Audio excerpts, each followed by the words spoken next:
දැන් මේ ඔබ හිතනවාද දයාසිරි ජයසේකර මන්ත්‍රීවරයන් ස්ථාවරේ මොකද ගොඩක් අය කතා කළේ හරින්නේ නැත්තේ ඇයි හරිනුත් බය වෙලා හරිනුත් දැන් ඊළඟ නෙක්ස්ට් ලයින් එකේ තමයි ඉන්නේ පොඩ ලයිලෝ එකේ ඉන්න එක තමයි වැඩ ඇඟට ගුණ කට ඇරියොත් ඇතුළට දායි කට වරද ගන්නත් බෑ ඒ නිසා ගොඩක් අය එළියයි හිතපු දේ අපි අභිවෘතව කතා නේද හිතපු විවෘතව කතා කරමුකෝ රටින් ගිහිල්ලා ඇති පොඩ්ඩක් රෙස්ට් එකේ ඉන්නවා ඇති වැඩි පේන්න ගියාම තමයි හිටියක් කොහෙ ලෙඩ කියලා අප සාමාන්‍ය මිනිස්සුන්ට හිතන දේ මේ ඔබ හිතනවාද මේ දවස්වල වෙන දේවල් දයාසිරි ජයසේකර දකින විදිහට මේ දේශපාලන පරිගැනීම් කියන එක නෑ මම හිතනවා දේශපාලන මුලින්ම සතුට වෙනවා කාලයකට පස්සේ රූපాయని වැඩසටහනක එකත් සලකුණු ඔබතුමත් එක්කම සම්බන්ධ වීමට ලැබීම ගැන ඒ වගේම අර යාළුවා දයාසිරි අන්ති වෙනවා ඉතින් විවාදයක් ගියේ වලියක් ගියේ තැනක ඒ නිසා එතනින් පස්සේ එතනදී මාපෝ හම්බෙනවා කියන එකත් ඔව් එතනින් පස්සේ දෙන්නම අතර මුල් වතාවට මෙහෙම මුණ ගැහුවා හැබැයි ඔව් මම හිතනවා ඔබතුමා කිව්වා ආරම්භය දුන්නාගේ අවුරුද්දක් විවේකයක් විතර ගත්ත ඇත්තටම අද සෙප්තැම්බර් මාසේ ගියා සෙප්තැම්බර් තමයි ජනාධිපතිවරණය තිබුණේ 21 නේ එතනින් පස්සේ නොවැම්බර් වල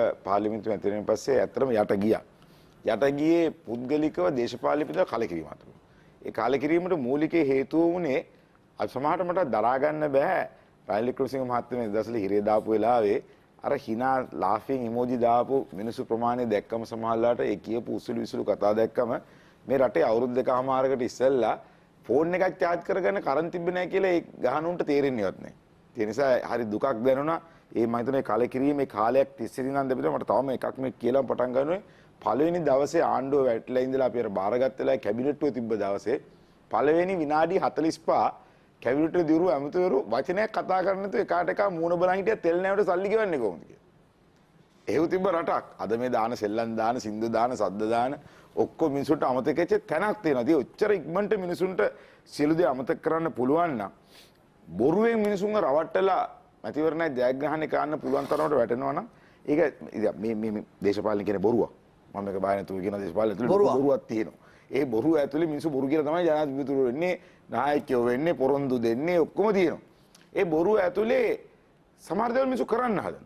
තමන් පොපුලර් වෙලා ඉන්න. බොහොම මොකද කියන්නේ ප්‍රසිද්ධ තීන්දුව ගන්න බෑ දේශපාලනය තුළ. එහෙම ගන්න ගියල්ල තමයි ගොඩක් මිනිස්සු පරදින්නේ. ඒ නිසා මම විශ්වාස කරනවා එහෙම කරලත් පරදිච්ච මිනිහෙක් එක්ක දේශපාලනය කරපු නිසා පුංචි කාලයක් ඒක දරා ගන්න ඕන නා. ඒක තමයි පොඩ්ඩක් දේශපාලනය හිටියේ. මම හිතනවා අද නම් පේන්න තියෙන්නේ වැඩපිළිවෙලක් නෙමෙයි. රනිල් වික්‍රමසිංහ මහත්තයා කරන් ගිය වැඩපිළිවෙල ඒ අකුරටම කරගෙන යන අතරතුර දේශපාලන වැඩසටහන තමයි විපක්ෂය මර්ධනය කිරීම. විපක්ෂය නැති කිරීම, විපක්ෂය හොරු කිරීම. ඒ තුල තනි පුද්ගලයෙක් ඒකාධිපතිවාදී ওই චීන තියෙන දේශපාලන ගමනට යන ස්වරූපයක් රට තුළ පේනවා. දැන් අද ගම්වල ඕන තරම් මේක ටීවී එක බලන හොන්දලා දන්නවා ඇති. මරණාදර්ශ විතර දාන්නේ ජේ.පී කෙනෙක් තමයි සභාපති. ඉතින් ඒ වගේ ගම ඇතුළට ගිලා බහින අමුතු දේශපාලන වැඩපිළිවෙලක් කරන්න නම් විපක්ෂය ඔක්කොම හුරු වෙන්න ඕන. මට පොඩි තහවුරු කරගන්න කර දෙන්න. අර මේ ලිපිය ඉදිරිපත් කරපු වුල්හැම්ප්ටන් විශ්වවිද්‍යාලයෙන් මේ ජනාධිපති රනිල් වික්‍රමසිංහගේ නමට මේ එක්සත් ජාතික මේ UK වල එම්බසි එක හරහා එවපු ලිපිය මේ ට්‍රූ කොපි එකක් කියලා ඔබ රනිල් වික්‍රමසිංහ මහත්මයාගේ ළඟම ඉන්න පුද්ගලෙක් සහ එක්සත් ජාතික පක්ෂයේ ඍජුව නියෝජනය කරන නිසා තහවුරුවක් ඒ වුල්හැම්ප්ටන් විශ්වවිද්‍යාලයේ ඊමේල් එකකින් එවලා තියෙනවා. මම හිතන්නේ පහුගිය දවසක මම මාධ්‍ය ප්‍රධානී ප්‍රධානුෂ්ක රාමනායක මේ සම්බන්ධයෙන් සියලු මාධ්‍ය වලට ඇරියා. මම දන්නේ ඔබතුමාට ඒක ලැබුණාද කියලා. ඒකේ අනුව පැහැදිලිව අනිත් එක මොනවා වුණත් සමුදිත එකක් මතක තියාගන්න මේ රටේ තානාපති කාර්යාලය හරහා මේ සියලු දේවල් වෙන්නේ. ඒ තානාපති සරෝජ සිරිසේන මැඩමියන්ගෙන් අහන්නකෝ. එයා කැරියර් ඩිප්ලොමැට් කෙනෙක්. එයානේ පත් කරපු දේශපාලන පත් කිරීමක් නෙමෙයි සරෝජ සිරිසේන. එතුමිය කැරියර් ඩිප්ලොමා විදේශ කටයුතු අමාත්‍යාංශයෙන් පත් වෙච්ච කෙනෙක්. එයාගෙන් අහන්නකෝ මෙහෙම එකක් තිබ්බන්ද බ්‍රිතාන්‍ය ආණ්ඩුවෙන් පොලිස් මෙට්‍රොපොලිටන් පොලිස් එකෙන් 15ක් එදා දානවා මේ පැරාමීටර් එකට මොකද්ද යුනිවර්සිටියේ.